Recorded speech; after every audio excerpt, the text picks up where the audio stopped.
Hey, what's up guys? Today we're going to be talking about cholelithiasis and cholecystitis. But first, let's discuss the pathophysiology and functions of the gallbladder and biliary system to give you the foundation. So the biliary system or biliary tree is a network of organs like the liver, gallbladder, and pancreas, and ducts that transport bile that is essential to break down fats and eliminate waste. Your gallbladder is a small pear-shaped organ that lies beneath your liver and plays a big role in storing bile and in digestion, especially digesting fat and absorbing fat-soluble vitamins like A, D, E, and K. Bile is produced by your liver and primarily composed of cholesterol, bile salts, and bilirubin. Now, bile breaks down and digests large fat globules. Again, bile is produced by your liver, travels through your biliary tree or ducts, and is stored and concentrated in your gallbladder. The most common disorder of the biliary system is cholelithiasis, also known as gallstones. And cholesterol stones are the most common type of gallstones.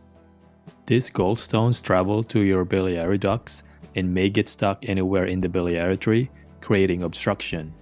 When that happens, the gallbladder gets inflamed and this leads to cholecystitis. Cholecystitis is the inflammation of the gallbladder wall and is usually associated with cholelithiasis because of the obstruction caused by gallstones. Now, if cholecystitis develops without gallstone, then this is called acalculous cholecystitis. This condition usually happens in older population, critically ill patients, those with prolonged immobility and fasting, prolonged parenteral nutrition, and diabetes mellitus. In addition, bacteria like E. coli, Streptococcus, and Salmonella can also infect and inflame the gallbladder. The common risk factors for gallbladder disorders are female sex, obesity, diabetes mellitus, and age over 40. Now, being female is a risk factor because pregnancy, oral contraceptive pills, and postmenopausal women taking estrogen therapy are associated with higher estrogen levels, which stimulate the liver to secrete more cholesterol and bile. This makes bile supersaturated with cholesterol, which tends to develop and form gallstones in the gallbladder.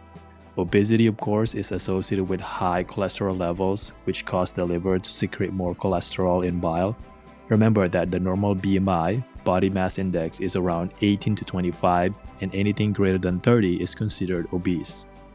Being 40 years of age or older increases risk for gallstones because as we age, our liver tends to secrete more cholesterol and bile, making it more saturated. This may also be related to factors like estrogen therapy in postmenopausal women, which stimulates the liver to secrete more cholesterol and bile. The incidence of gallbladder disease is especially high in Native American population, particularly in the Navajo and Pima tribes. Now let's talk about the clinical manifestations. The patient usually develops right upper quadrant pain, usually referred to as biliary colic, which generally happens when the patient eats a high-fat meal or when the patient lies down. Pain also may be referred to the right shoulder and scapula with nausea and vomiting, restlessness, tachycardia, diaphoresis, fever, and chills, all related to inflammation. Because the gallbladder, liver, and pancreas share the biliary tract, any obstructions in that area will affect both the liver and pancreas. This causes the patient to develop symptoms related to liver and pancreatic problems. If there's an obstructions in the common bile duct, also known as cholelithiasis, or anywhere in that area, then no bilirubin will dump into the intestine, so the patient develops dark amber color urine, clay or gray colored stools, jaundice, and pruritus because the normal flow of bile into the duodenum is blocked, allowing excess bile salts to accumulate on the skin. Liver also affected with obstructions, so bleeding disorder may also occur. Steatorrhea, also known as fatty stools, caused by lack of pancreatic enzymes due to obstructions around or near the pancreatic duct. Because there's no bile flow in the small intestine, your body is having a hard time digesting and metabolizing fats that you consume.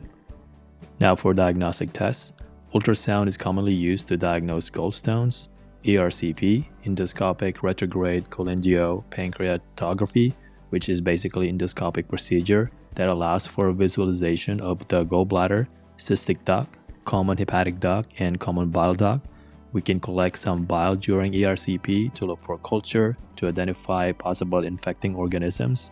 Increase white blood cell when you suspect inflammation. We can check their liver function test to see if there is a biliary obstruction. The serum amylase level is increased if there is pancreatic involvement.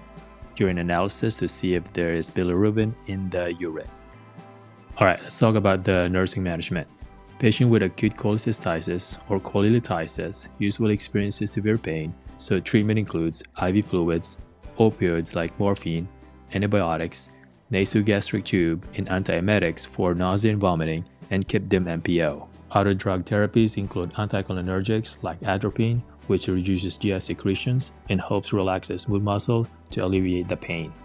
Fat-soluble vitamins, because your gallbladder is damaged and cannot absorb fat-soluble vitamins. Now we can also give them bile salts like quinodiol or ursodiol to dissolve cholesterol-based stones that are formed in your gallbladder. The diet should be low in saturated fats and high in fiber and calcium. Now educate your patient to avoid rapid weight loss because it can promote gallstones formation. They can also do endoscopic procedure to remove the stone called papillotomy. If endoscopic procedure does not work, then extracorporeal shockwave lithotripsy or ESW may be used to dissolve the stones by using a shock wave. Ultimately, the gold standard treatment is laparoscopic cholecystectomy, which is the removal of the entire gallbladder. The patient usually discharged a day after the surgery and may return to work within a week.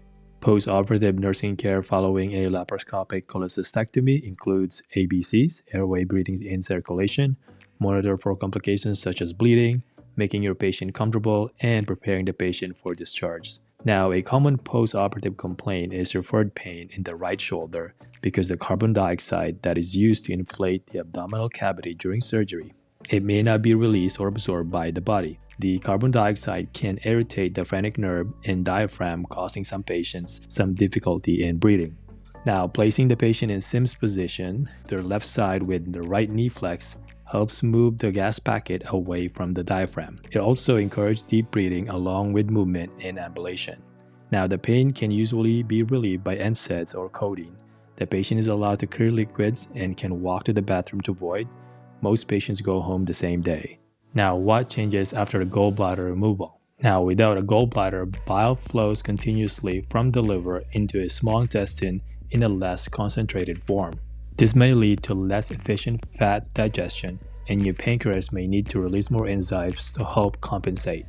However, most people adjust over time, typically within a few weeks or months, as their liver and intestine adapt. Now, the good news is that most people live a normal, healthy life without their gallbladder.